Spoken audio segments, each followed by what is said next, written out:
Hello, welcome to the Spalding Pathfinders again. I am Jack, and today I'm just going to show you how I painted my T Series Tactical Droid. So we've got it there primed in white, and we're going to start off with a thin layer of shabby bone. So shake that up, get it out on the palette, and eventually, using a monster brush, really water it down and just put it onto any area that is going to have that tan colour. So on the legs it's the calves, but you see I've done the whole thing just so that I can work my way up to those calves. The upper arm, sorry, avoiding the pieces like the grill on the front and the forearms there as well, just so that you can get the next step done nice and clear. And you may need to do several coats of this. I did two, as the first one was quite transparent with it being thinned down, but it's best to have it thinner so you can work the layers up. So just finishing up there. Okay, and you can see once it's dry now we've got an even coat of shabby bone that's going to give us that cream base colour for some of the exposed areas.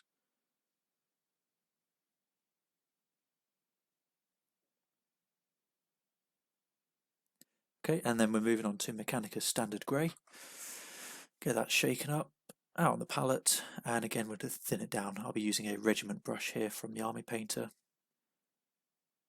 And we're just going to start filling in that grill at the front, being careful to miss the groin piece, as that is going to be painted blue later.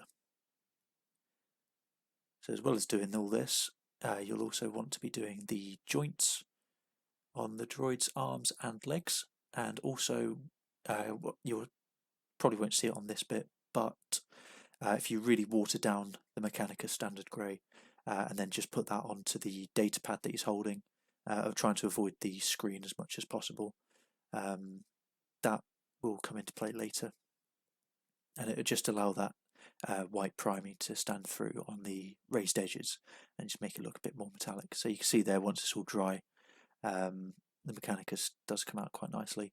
I've missed the elbow joint there on that arm, but I do fix that later. Okay, so we're going to move on to the main pattern of the droid now. And for this I'll be using another Citadel colour, the Fang. This is the blue that I use for all of my droids. So we're going to be thinning this out, and on the feet it is a bit too thin, and I do come back and give it another layer on there. I do 2 layers of this all the way up the legs, so you can see there I'm missing the calves.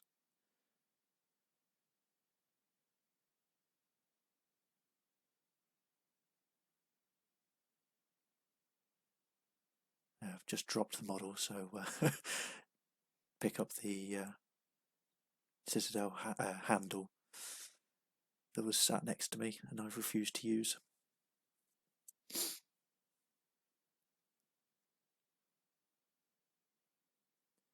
And then the thighs of the droid are all blue, so it's quite easy to fill that in.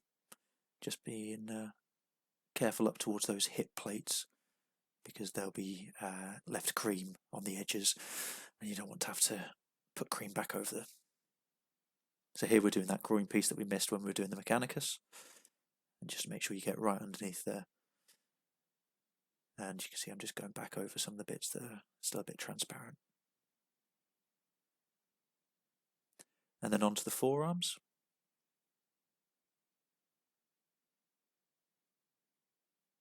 Just being careful not to hit any of the tan colour. And then the chest, I do switch to a detail brush to finish that off. And then around his cap, all the way around. And just touching up some of the bits that haven't gone down as well, giving it that second layer. And there's finishing up on the chest plate there, going around his neck to be careful not to get the paint up the joint.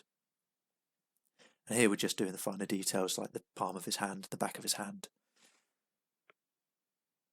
On there, and then we're going to do his hip plates. This is why I was saying don't get the blue on the tan, because that outer edge is going to be left as a tan strip. So we're just carefully picking our way around there, making sure that it's even, there's nothing sticking out. And now we're starting on the main pattern on the chest. So this, I started out with quite thin down just so that I could get the basic shape, and then I built it up from there, and built it up and up towards where the top of that tan is on the U-shaped piece. Trying best to leave an even line around that. I do notice later on that it slants towards the left of his chest, but it's quite easy to go back if you're just building up from the bottom to the top. Just go back and fix that, build it up. Just make sure to get it wrapped around the back. And I've decided to miss out the backpack here, because on my other T Series droids I'll be using that circular piece on the backpack as an identifier. I'll be doing that a different colour.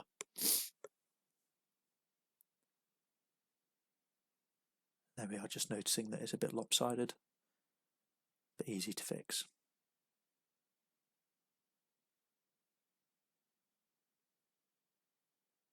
Just making sure that it's a nice even coat.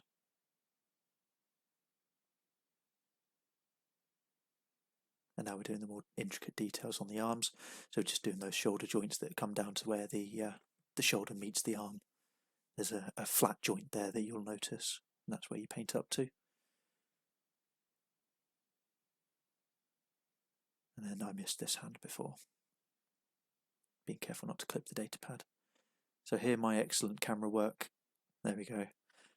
I'm just working on a small detail that I'll show you once it's finished. There it is. I believe that's like his rank on his arm there. And I went to do it on this arm, realised on my reference picture there isn't one, so naughty, do not do that. And there is. I think that's all of the blue done.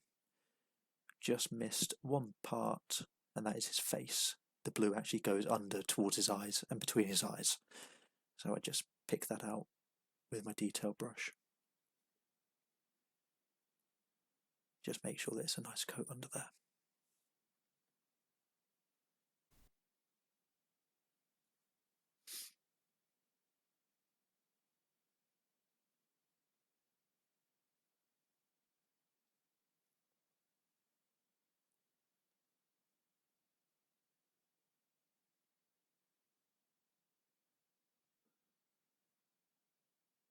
Okay, and then I do give it a good wash of Nuln Oil. This is just to give it that grubby look. If you'll notice in the reference picture that I've posted on our Facebook page, that the droid is quite dirty. So I just wanted to give it that less clean of a look. Most of my droids are pretty grubby. Just being careful to miss the screen on that datapad as that come into play later.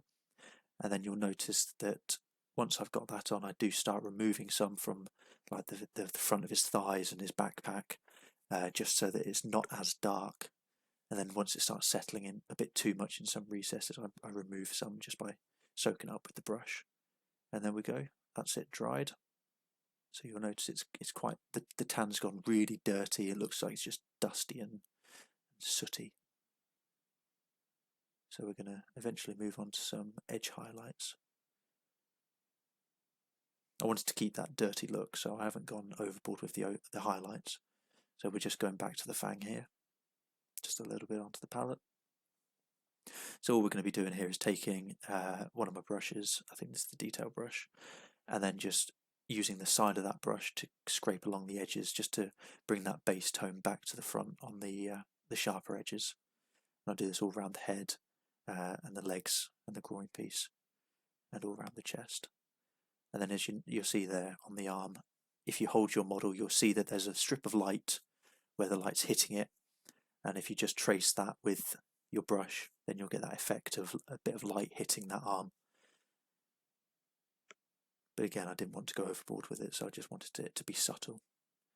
And from a distance, it's not going to matter too much when you've got it on the table eventually.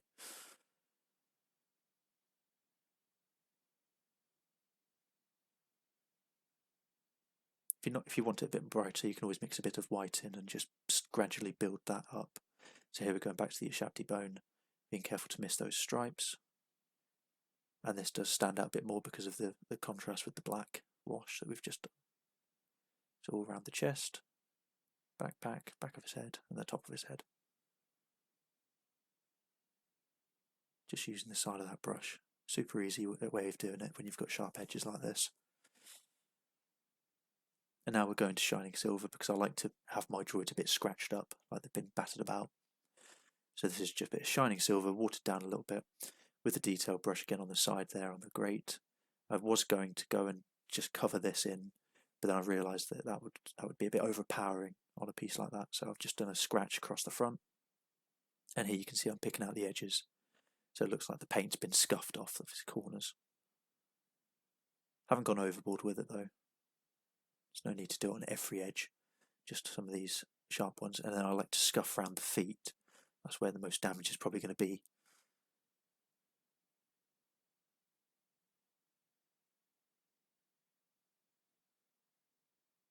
Get that nice point on the brush so you can do scratch marks across flat surfaces, as you can see there, and on the arm. Excellent camera skills again. Just scuffing up a bit of the white there so it looks a bit polished, like it's been moving.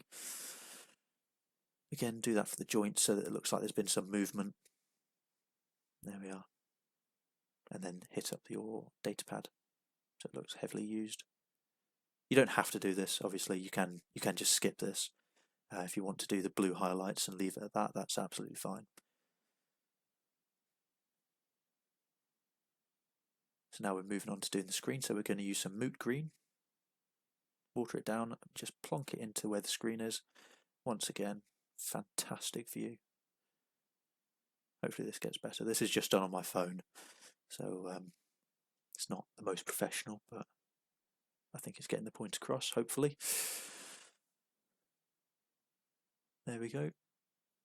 So now we're moving on to Mephiston Red, when it focuses eventually.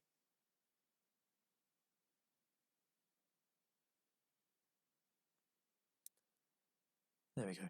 Realised the phone was not focusing. And then Calidor Sky as well.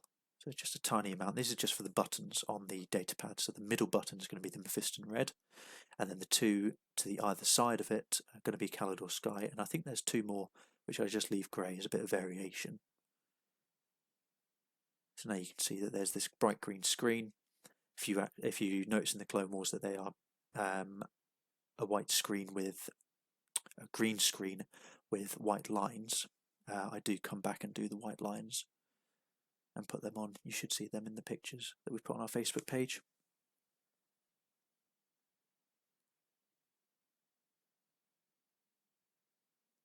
So here we go, using matte white from the Army Painter.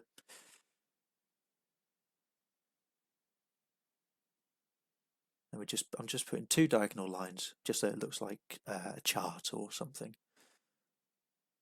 And we're doing the eyes at the same time here. They look very reflective.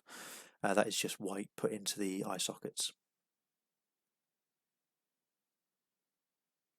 And now we're moving on to the basing here because the droid is all but finished. So a bit of matte black from the Army Painter. And I just put this all the way around the rim. Just like so. This is for every figure I do. And then the base I do earth paste from Vallejo, the brown earth paste, and just goop that on. Just careful not to get it up the legs, as this is meant to signify a bit of rock rather than mud or sand. There we go, I can get it focused and centered. This is really easy stuff to use. I use this on my Rebels as well to make like a Jeddah base. I also paint my houses for my terrain with this to make them look like they're made out of sandstone. It's really versatile stuff. So this is what it looks like once it's dried. Nice and hard.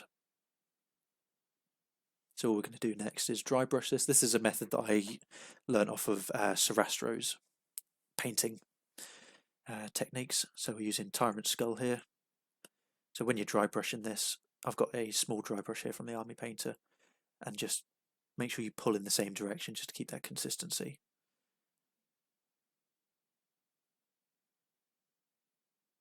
There we go. It's a bit subtle, just a little bit of weathering.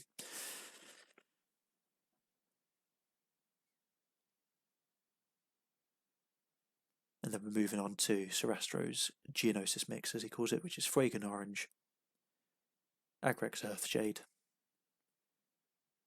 and Lamian Medium, and that's all a equal ratio there. So I'd put 3 paintbrushfuls. That's how I measure it. Here we go, just mix that up.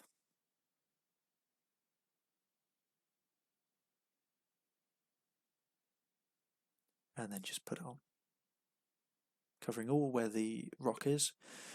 And then I also like to put a bit up the legs, just to look like it's a bit dusty and a bit dirty.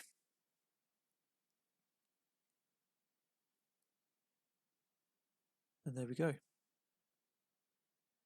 That is the droid on his base. You can see those white lines that I've put on the screen there.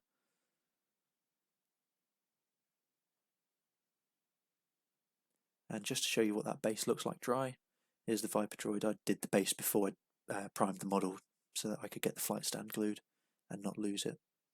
So it's quite a varied base for quite a simple method.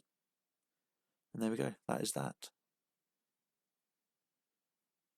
The last thing to say is that every time I finish a model, I always put Storm Shield over it, just to protect it, stops the paint coming off. That is for every model that I do, really. It's just a thin coat.